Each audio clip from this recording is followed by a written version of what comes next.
Hello, friends, and welcome back to Ghouls Night In, the spooky chat show with your best ghoul friends. I'm Penny Snark. And I'm Midge Munster. And Midge, this topic is also coming to us straight out of the Discord. Oh, nice. So, a little bit of backstory. I did finally go to Michael's to see the new lines. As feared, the quality is pretty tragic. Yeah.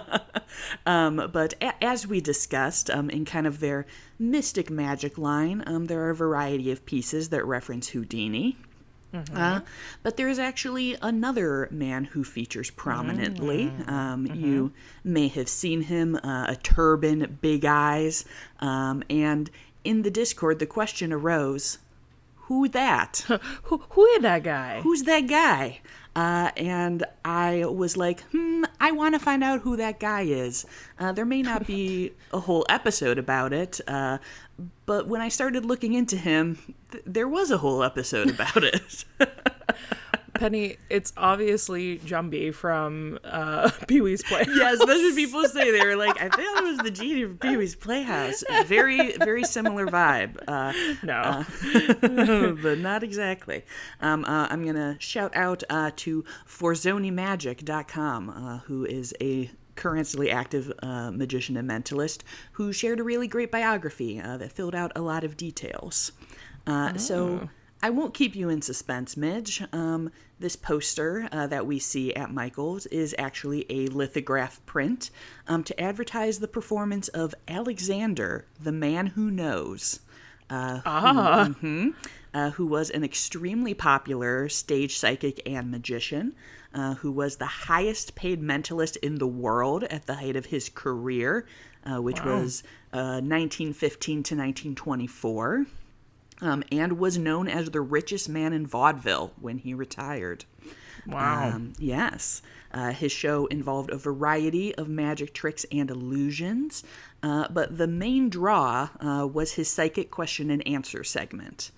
So audience members would write their questions, which were delivered to Alexander in a sealed envelope, and then he'd psychically answer them on stage. Now, you may be saying, but who is Alexander, the Man Who Knows? What did he know? I think it was pretty clear. He's Alexander, and he knows. Alexander, and he knows. Yeah. But I will tell you that this man was born Claude Alexander Conlin in 1880 in what was not yet South Dakota, which is kind of crazy to think about. Like, I feel like, especially on the, like, when we talk about stuff like Stonehenge and like ancient Egypt on this show, and like in the 1880s we didn't have all of our states locked down.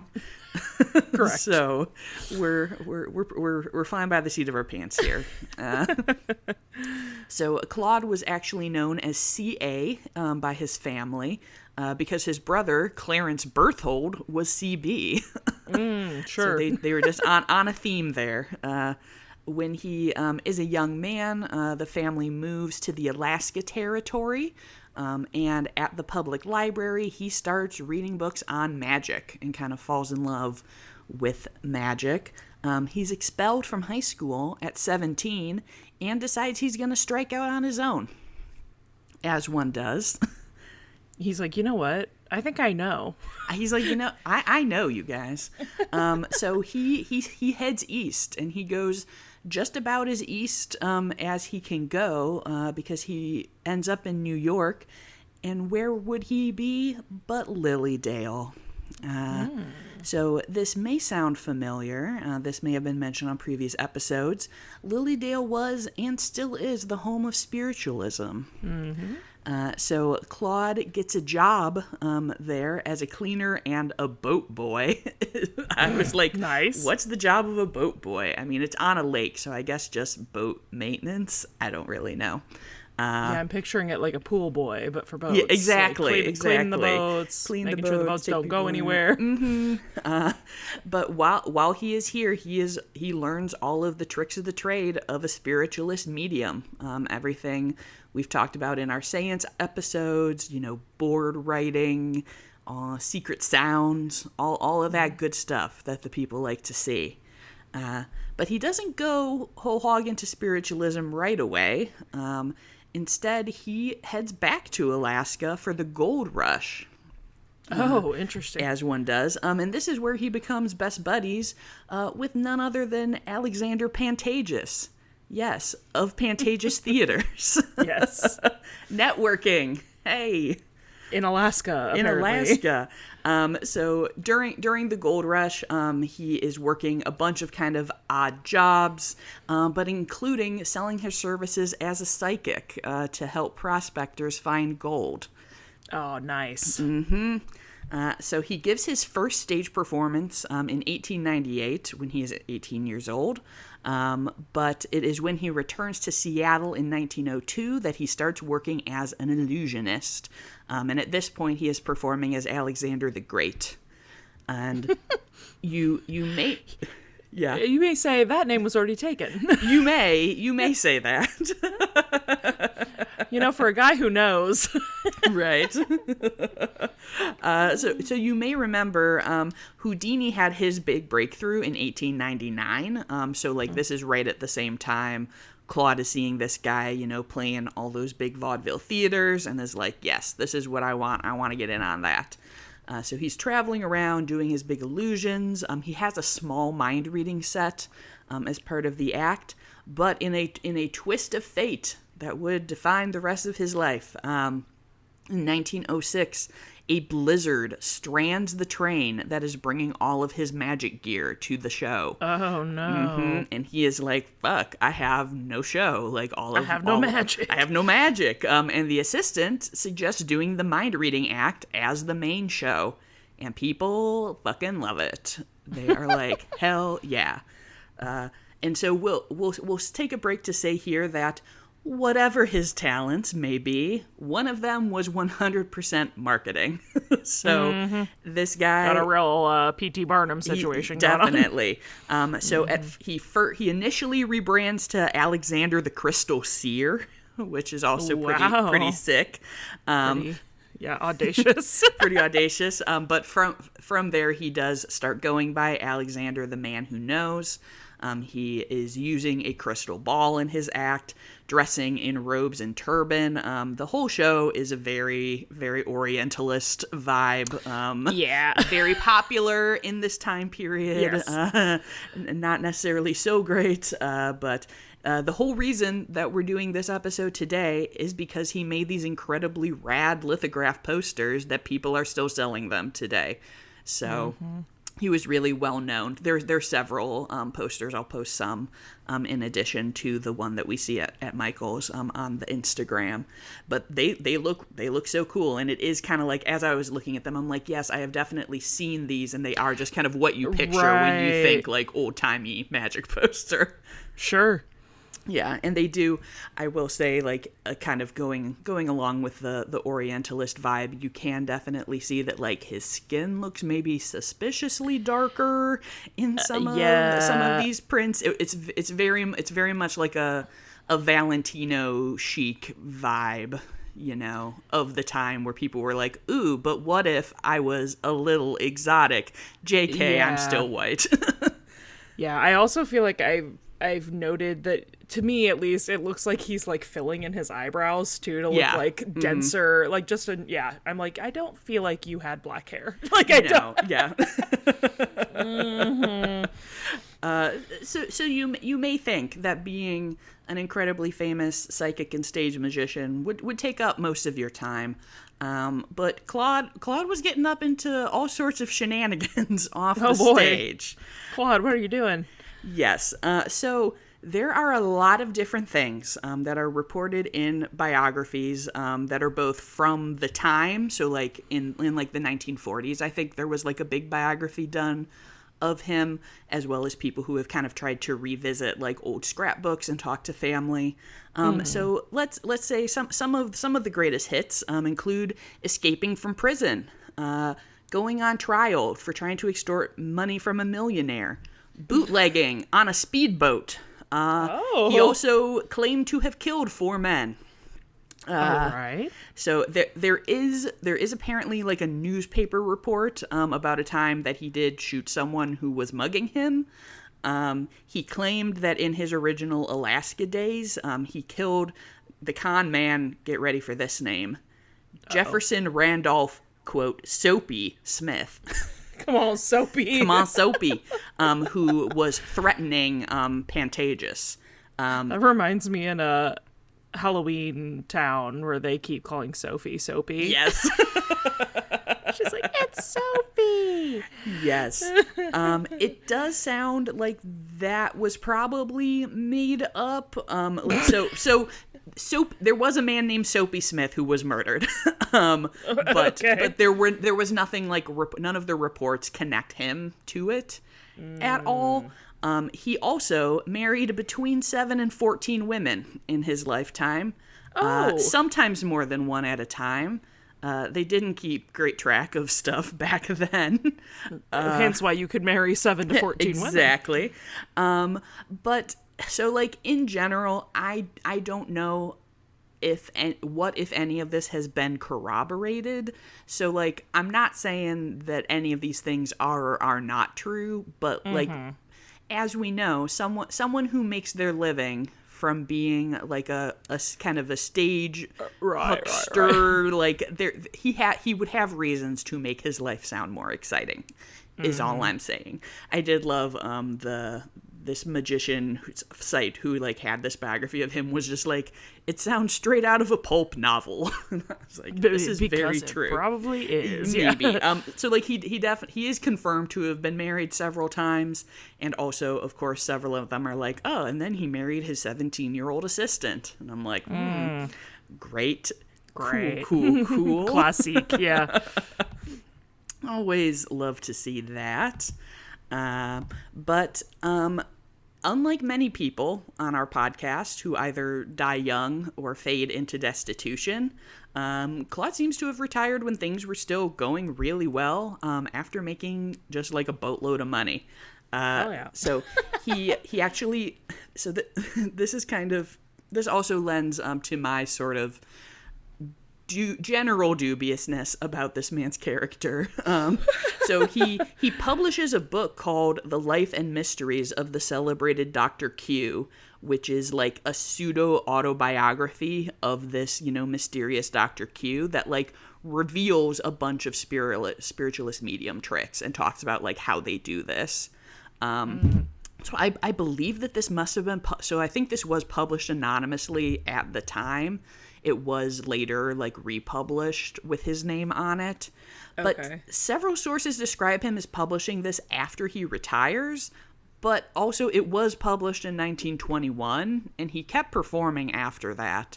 So who knows? But at the same time, he is also running his own publishing company, which is publishing like pro-spiritualist books. And like, yes, this is real. This is magic. So he's just doing it for the plot. Exactly. He's like, if I create an air of mystery and prove that it is both not real and real, people have to discuss it and then come watch my show to try to figure it out themselves. Like he is obviously willing to play to any side that he can.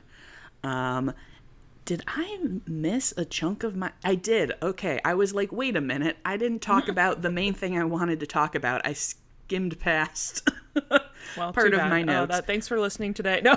All right. Rewind. Let's talk about his mind reading act. So what is this about? So obviously, is he like the reason that people do the thing where they press the envelope to the forehead? Yes. Okay. So this is cool. So he established kind of this plot line that that mediums still use today, and he is definitely making use of cold reading, like many psychics. So if anyone is not familiar with that, that's basically like the improv kind of reading where they're like looking at your body language, asking leading questions, and just kind of overall using like psychology tactics to get you to reveal and confirm things in a way that you don't realize you're doing it. But more interestingly, Alexander is credited as being the pioneer of concealed electronics on stage. This man had receivers and earpieces hidden in his turban. And assistants are feeding him information too, just like a TV psychic does today. But this is in the 19 teens and 20s. Mm-hmm. So that's like some crazy advanced like tech. I feel that is. There is also, I think it's not confirmed, but it's been said that like there were listening devices like planted in the bathrooms to like pick up on what audience members were like talking about. Wow. So so he was definitely getting some hot reading fed to him through his magic turban, which obviously is shady but also very advanced for the time. So totally. it's impressive, and it like you said, this is incredibly influential on kind of the psychic performance as we know it today. Do you get fed Peter Antonio's stuff? I don't think so.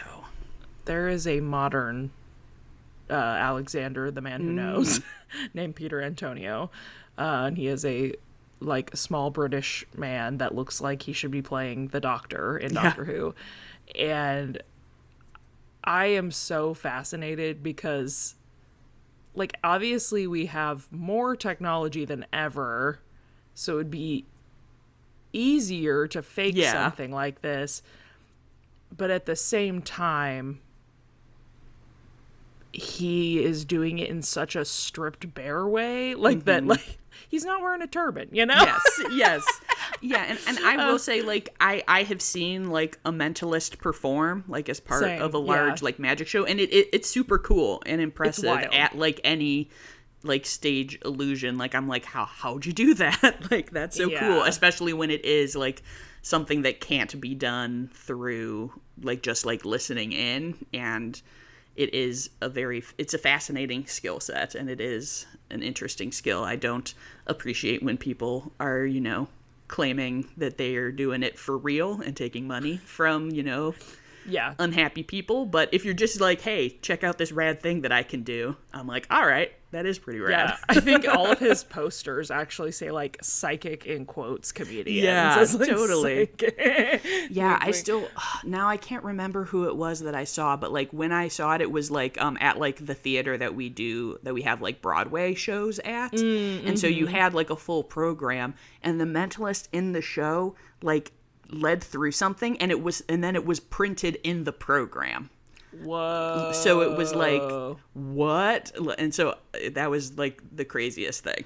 And I was saw very one impressive. on a shout out Oscar. I don't know if he listens to this or not. He was on a cruise ship with my friend. Oh, they cool. Worked together, and I got to see him perform. He was so good.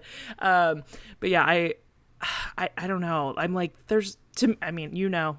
Penny's the skeptic. Yes. I'm the crazy person. Yes, I believe there are tactics, of course, to read people's body language, to, like you said, lead them with questioning. But there's also a level where I'm like, you got to be a little more intuitive than, there's got to be something else happening there too, on top. Like, in order to hone that skill, I think you got to have a little bit of the sight. Not totally, but a little bit. There's something spicy, even if it's just like an insane level of neurodivergence. True, yeah. Like there's something going on there, because that shit is that crazy. pattern recognition shit. Yeah, exactly. Anyhow. Yes. All right. But so for our friend Alexander, the man who knows, he ends up living his life. He is hanging with celebrities in LA, Clara Bow and Valentino and everybody. He has 3 kids along the way. Out of his 7 to 14 marriages. Work, yep. He keeps all of his magic stuff kind of in storage until the 1940s. He sells his stage props and illustrations and unused posters. And another guy named Leon Mandrake, which, like, great name. that's a kick-ass magician name. was going to say it has to be a stage name, right? There's no way that guy's last name is Mandrake. I think it's his real name because he ends up buying portions of this, including the unused posters and tours as Alexander the Man Who Knows in the 1950s. Oh, he like assumes the identity. Mm-hmm, yeah, so like there are some people who are like, oh yeah, I saw like Alexander in the 50s, and it was this other guy who had, purchased like the rights, to some of his tricks and his posters. But our original Man Who Knows, C.A. Conlon, dies in 1954 at the age of 74 just due to complications from surgery. So, wow. That's crazy. Yeah. That person died the year my father was born. There you go. Like, yeah. When someone's born in the 1800s, you're like, that was 3,000 years ago. Right, I know. But it's like, that's living history. Right, he passed. And he was only 7, and like he wasn't even super old when he died. No, like, yeah. it is crazy. Like once you like you start with an 18, and you're like, well, that was forever ago, and then it all comes together. Wow, that's crazy. But yeah, what a ride. I did not expect to learn about a whole new spiritualist from researching a piece of decor from Michael. But there you go. Thanks, Michael. Thanks, Michael. There are podcast episodes everywhere for those with eyes to see. So. For those who know. For those who know. I know, because I was like, as I was researching this, I was like, man, usually Midge talks about the spiritualists, and I didn't do it on purpose, but he just came to me. Yeah. I also think I mostly focus on the ones who actually think they're psychic, though. Yes. You're like, I'm going to focus on the people like Houdini who just were really good at tricking people. Yes. All the trickery and tomfoolery. But yes, thank you everybody for listening. I hope now you know something new about the Man Who Knows. And like I said, this came up through conversation in the Discord. So if you want to join us over there, please do. It's a super fun hang and a good time. And if you enjoyed the show, we would love to have a review or a comment, some thoughts. You can leave comments on Spotify. If you have a review and you can't leave it where you listen, please feel free to DM that to us on Instagram.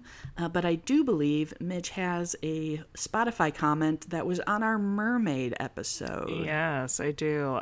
This is from, now I don't know if this is ANJ like initials or if it's Ange or Ange, but this is from this person, and it says, my cousin and I had a long-standing make-believe mermaid game complete with lore, double life element, and arch nemesis, evil Cincinnati. Then ... Yeah, I don't know either. Literally heard the name of that city somewhere and was like, yeah, that's it. That'll do. The storyline went as such. We had been kidnapped by our parents from our true mermaid parents. Obviously. And we had a pet jellyfish who would bring messages from the deep blue sea. And then we have 3 merpeople emojis and 1 lobster. So maybe there was also a lobster involved. I relate to this so strongly as someone who grew up with a sister and who used to do all sorts of shit like that. I'm obsessed with evil Cincinnati. Oh, that's awesome. Well, thank you for sharing with us. We love to hear your how the episodes connect to your lore. For sure. Yes, if you would like to follow along with the podcast, you can find us on Instagram at Ghouls Night In Pod. And if you are looking for me, you can find me at Penny Snark. And you can find me all over the web at Midge Munster. And until next time, good.